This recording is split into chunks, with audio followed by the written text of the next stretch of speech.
আমি ওই ব্যক্তিকে জান্নাতের আঙ্গিনায় একটা ঘরের গ্যারান্টি দেই যে ব্যক্তি তর্ক করার সময় নিজে হক এটা জেনেও সে তর্ক থামিয়ে দেয়। অনেক সময় হয় না, অনেকে পায়ে পাড়া দিয়ে ঝগড়া করতে আসে, এরকম আসে না নাই? আপনি চুপচাপ দেখবেন একটা বাজে কমেন্টস করতেছে, আবার কমেন্ট নিচে কমেন্ট, আবার গালি, হ্যাঁ আছে না এরকম?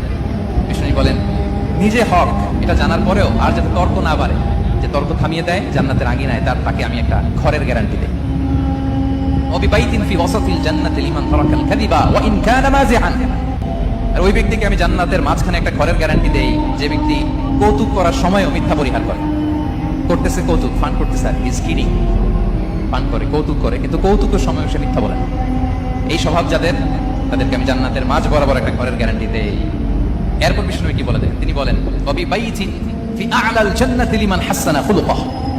আর জান্নাতের একটা হাইস্ট পিক অফ প্যারাডাইস, জান্নাতের সর্বোচ্চ স্তরে আমি একটা ঘর বা একটা বাসভবনের গ্যারান্টি ওই ব্যক্তিকে দেই যে তার আচরণটা সুন্দর করেছে, যে সুন্দর আচরণের অধিকারী হয়েছে, তাকে জান্নাতের হাইস্ট পিকে আমি একটা বাসভবন